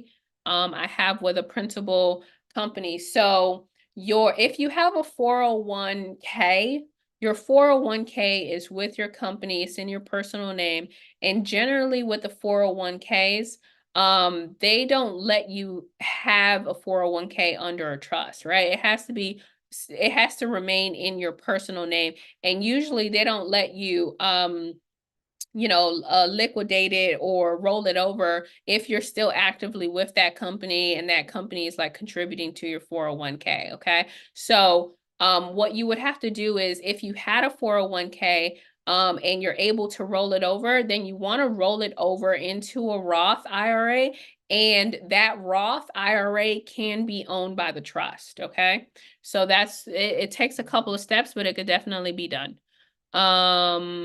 And so Kim asks, where do I sign up for the V-Day 50? That's a good question. So let me go ahead and paste the link. So you have to visit our website, which is wealthytrustee.com, okay? And then also somebody had asked about the replay. The replay is on YouTube. So if you see here, I just put the links in the chat again. So if you go to our YouTube channel, please subscribe. I would appreciate that. And you can watch, we're live right now on YouTube, so you can watch the replay there, and then you can watch a lot of other good content that we have related to asset protection and stuff. So the first website that you see is wealthytrustee.com. Go ahead and click on that website, and then you can go ahead and click on the button. I think it says like buy now or something like that. And then you're able to put in your name and information, and then you choose which program you want. And then you're able to put in the discount code. So the discount code is VDAY50, okay? And it is going to expire tomorrow at midnight. And let me see if I have any other questions. How often are you online on Wednesday? I'm online every Wednesday. So sometimes if I'm not available on a Wednesday, I have these webinars every week. So sometimes I might have them on a Tuesday, but usually it's Wednesdays at 7. So I will be here next Wednesday at 7. And the Wednesday before that, probably not, because I'll be in California. So if any of you guys are in California, I'll be in Los Angeles on the 27th to the 1st. So let's see, my employer owns the 401k until I leave the job, correct? And if I have no assets, can I still open up a trust? Absolutely. That is the best question, Bianca. So yes, the thing about it is that you are in a pivotal point. You're at the best point possible because you want to establish the owner of the trust the owner of the assets before you acquire the assets, right? So you want to set up the trust first, and then get the house, and then get the car, and then open up the policy, right? So set up the trust first, and then the trust is going to be the owner of all of these assets that you're going to be acquiring in the future, okay? So that is wonderful. Let's see if I have any other questions before we wrap it up. Can you get credit lines on the business trust? Yes. If it's listed as a holding company, yes. It doesn't matter if it's listed as a holding company or e-com company or real estate company, whatever it is, you can build credit because it has an EIN. So as long as it has an EIN, you are eligible to build a credit profile with that entity. Okay, so yes, even if it's a holding company, and we show you how to do that. So I show you one in the course, and then 2, I show you on the workshop how to apply for business credit with the business trust listed as a holding company. Bianca said, why do we need to be ordained? So the way that I show you as far as the 508, I show you how to do it from a ministry standpoint as a faith-based organization. So I'm ordained, right? And I recommend that the trustees of that 508 are ordained. And so that's the way that we have it in the trust constitution of that entity. You can choose if you want to operate it at like as an educational organization, and then you don't have to be ordained. But if you are ordained, there are more tax benefits. They're called ministerial benefits with the IRS that you're eligible for. Ordination takes 5 minutes, and I'll show you how to do it. Okay. So if you want to take that route, go for it.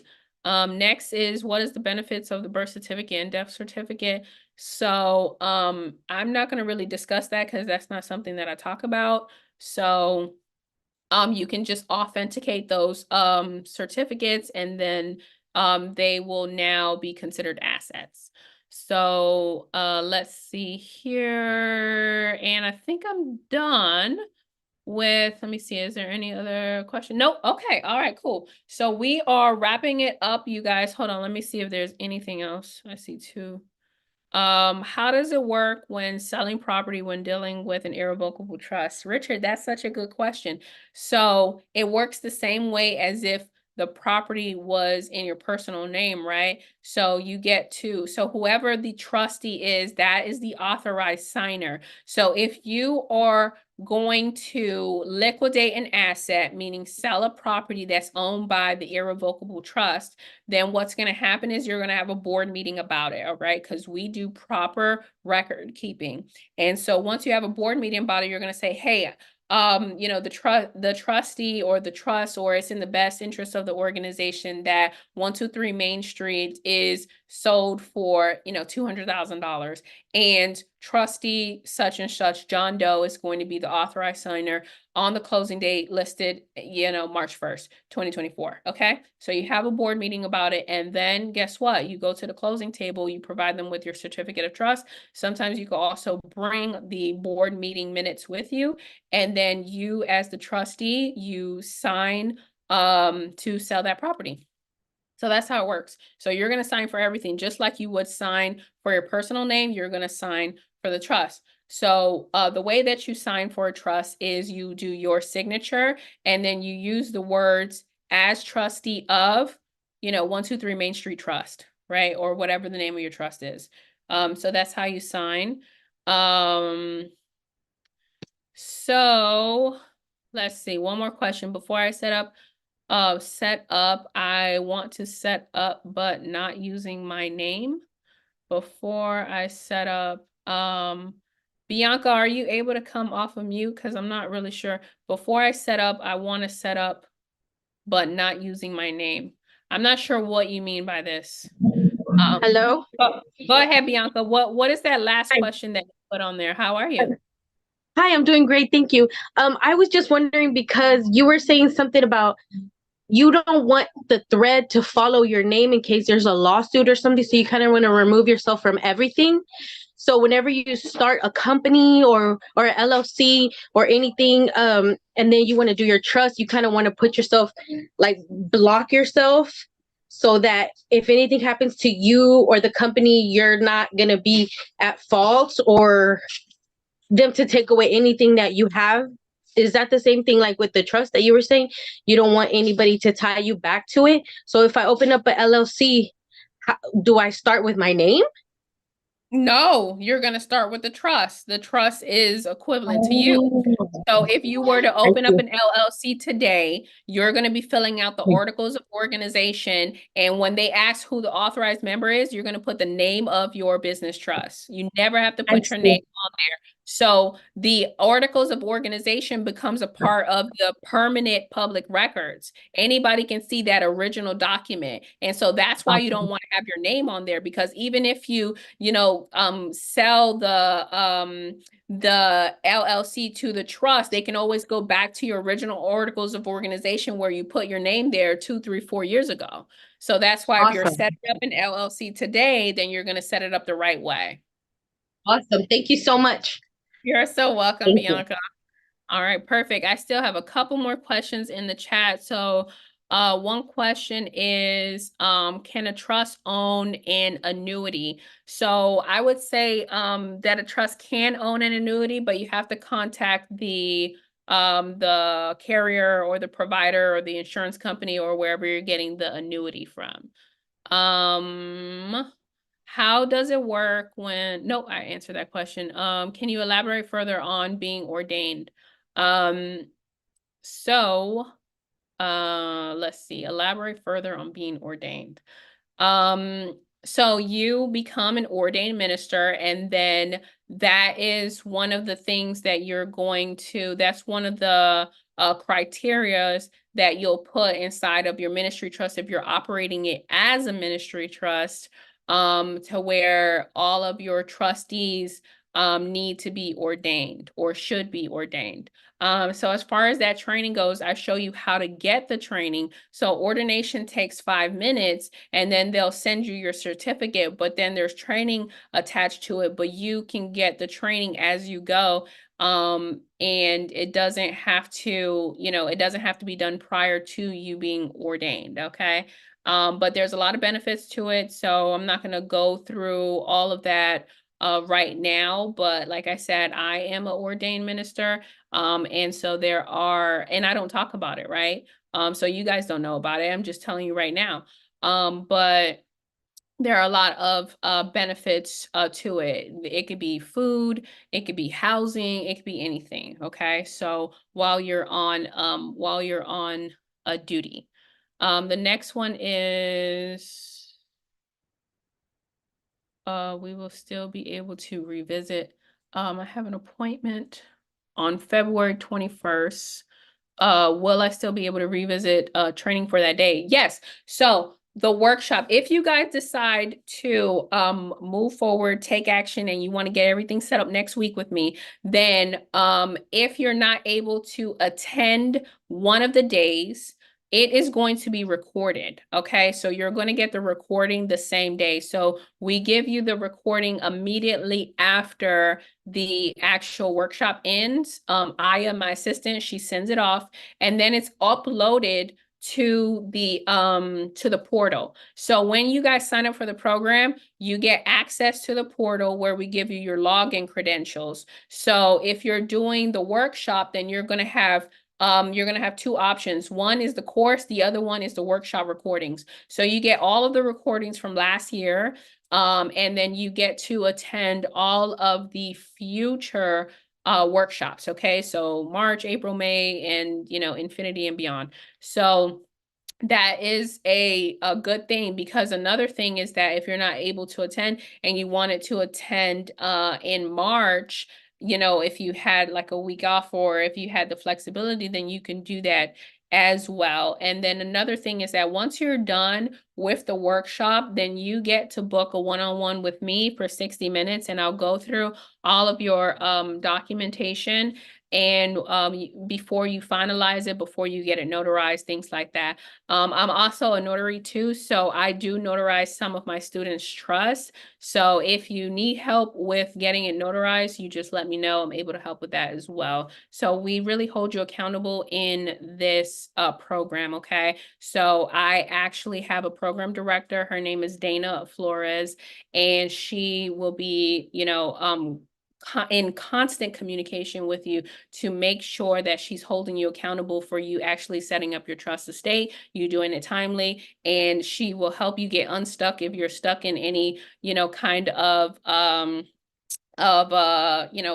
position, right? Sometimes people, they get analysis paralysis. Sometimes they get stuck where, they haven't gotten it notarized or they haven't opened up a bank account. So we hold you accountable in the program. Like I said, the most important thing is not only the program or the information, but it's the community. Okay, and that's what you want access to. You want access to the community. So our community has over 350 students or people. We meet every